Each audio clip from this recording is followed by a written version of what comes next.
So pleased to be reacquainted with you. It's been a little while. I do remember enjoying you the last time.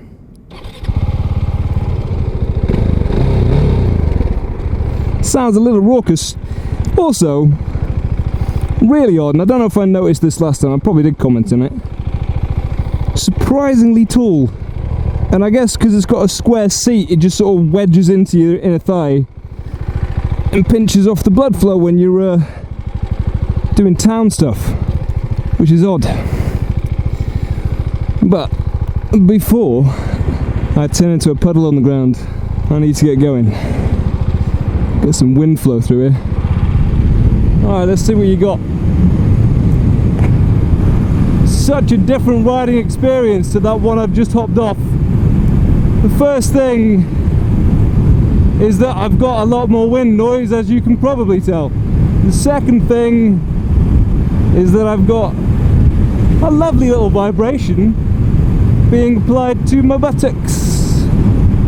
And the next thing is that it lifts your bum into the air and drops your hands down. It's full cafe racer angle. It's good. I mean, I got a quick shifter on this as well. Actually, I think that does work slightly better than the BMW, which I think they list as an easy shift on this, not technically a quick shifter, but you don't need to apply the same sort of pressure to get it to change gear. Doesn't really matter what speed you're doing either. Level revs and you don't have to apply that much. So I had a friend who had a CB 500 cafe racer, full custom job, and I have to say, in terms of what this thing is like to sit on, that's probably actually the closest thing I can compare it to, because it's got your little clip-ons down there and it's got quite a high seat, so in terms of my riding angle I am thrust forward somewhat.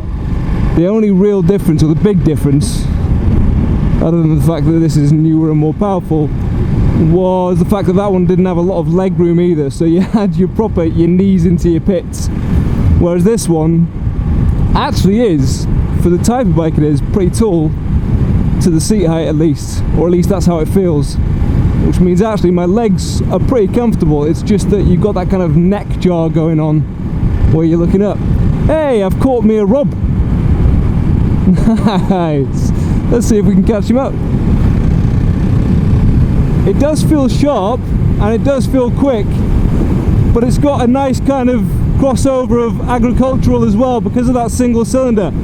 The only thing I'd say on this particular ride is that you can hear that exhaust when you're riding next to it. So I heard Rob zipping away from me and it was quite a nice noise actually, I quite liked it.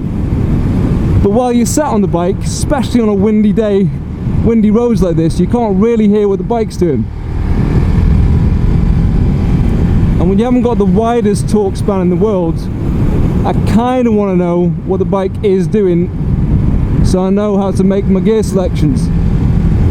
Which means I would perhaps need a louder exhaust on this thing so I can hear what it's doing. The only other way to do that is to look at the speedo and tell what the revs are doing, but then the speedo is quite low and the display for revs not the most visible, so I wouldn't really be catching that out of the corner of my eye all that often. But when you dial into it, and I'm sure when you've owned it for a while, you'd know exactly where it was making its peak performance and you'd get a feel for it. But I do still think, much like my Honda, that I'd want an aftermarket exhaust so I can tell where we're at. Oh, that was horrible. It feels like a sporty little toy. It just feels like it's good and ready to go whenever you are, but not at stupid speeds, because it is still quite small, quite light. I don't think I'd be goaded into trying to play stupid speeds on it. And the really nice thing is that I get to live with this one for a full week to properly see what it's like to live with. So, check back in with me soon.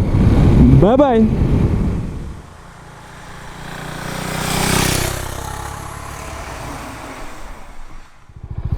Can we find neutral? Can we find neutral? We found second. We found first. We found second. We found neutral. I think it's got, what, 500 miles on it? Still probably needs braking in. Very nice. Oh my god, no. I wish I could just ride up and down and not talk. For a lot of it I was, to be honest.